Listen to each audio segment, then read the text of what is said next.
নমস্কার, চন্দ্রিমা কিচেনে সবাইকে স্বাগত। আজ আমি তৈরি করে দেখাবো মুসুর ডালের পেঁয়াজু রেসিপি।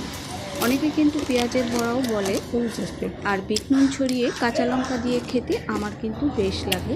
আপনারা এই পেঁয়াজু সস, পেঁয়াজ আর শসার সালাদের সাথেও খেতে পারেন, খেতে ভীষণ মজা লাগে। পেঁয়াজু বানানোর জন্য আমি 4খানা পেঁয়াজ নিয়েছি আর 4খানা কাঁচা লঙ্কা নিয়েছি। আর পেঁয়াজ কাঁচা লঙ্কাগুলো খুব সরু সরু করে আমি কেটে নিয়েছি। পেঁয়াজগুলো একটু চিকন চিকন করে কেটে নিলেই কিন্তু খেতে অনেক ভালো হয়। আপনারা চাইলে এর মধ্যে ধনে পাতাও দিতে পারেন। পেঁয়াজ আর লঙ্কা কুচিগুলো আমি বোলের মধ্যে নিয়ে নিচ্ছি। এখানে হাফ কাপ প্লাস 1/4 কাপ মুসুর ডাল বাটা আছে।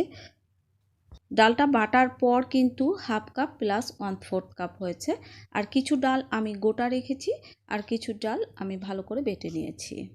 মোট কথা ডালগুলো আধা বাটা করে নিতে হবে, একবারে মিহি করে ডালগুলো বাটা যাবে না। এবার 4 টেবিল চামচ বেসন আমি দিয়ে দিচ্ছি। এবার দিয়ে দিচ্ছি 1.5 টেবিল চামচ ময়দা, দিয়ে দিচ্ছি স্বাদ মতো নুন। এবার দিয়ে দিচ্ছি 1 চা চামচের একটু বেশি হলুদ গুঁড়ো, দিয়ে দিচ্ছি হাফ চা চামচ কাশ্মীরি লঙ্কা গুঁড়ো।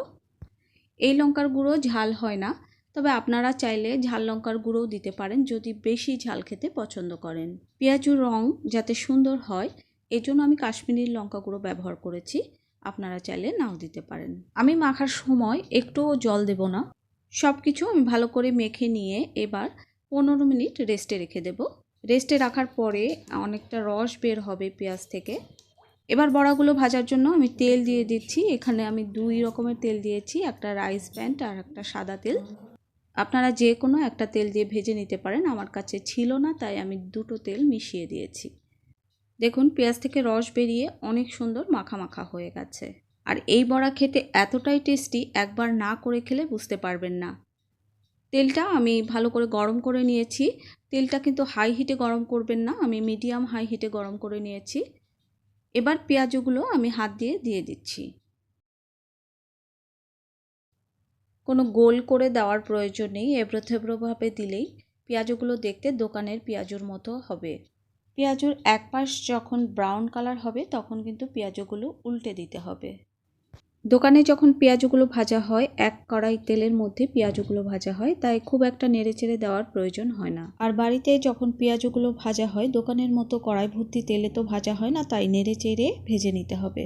সেই জন্য একটু নেড়েচেড়ে উল্টে পাল্টে ভেজে নিতে হবে। আর এই পেঁয়াজগুলো খেতে দোকানের থেকেও বেশি টেস্টি। দোকানের পেঁয়াজগুলো বানানো হয় বেসন আর ময়দা দিয়ে, কারণ দোকানে যে পেঁয়াজগুলো বানানো হয় সেখানে কিন্তু কোনো মসুর ডাল দেওয়া হয় না। বাকি পেঁয়াজগুলোও আমি এভাবে ভেজে নেব, আর পেঁয়াজগুলো আমি একটু কড়া করে ভেজে নেব।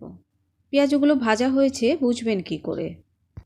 পেঁয়াজগুলো যখন লাল কালার করে ভাজা হয়ে যাবে একটা পেঁয়াজু তুলে দেখবেন যে পেঁয়াজগুলো শক্ত হয়েছে কিনা। যদি শক্ত হয় তাহলে বুঝবেন পেঁয়াজগুলো ভাজা হয়ে গেছে। পেঁয়াজগুলো মিডিয়াম হিটে নেড়েচেড়ে ভালো করে ভেজে নিতে হবে। এভাবে পেঁয়াজু বানালে 3 থেকে 4 ঘন্টা মুচমুচে থাকবে। আমি কাঁচা লঙ্কার সাথে বিট নুন ছড়িয়ে পেঁয়াজুগুলো খাবো।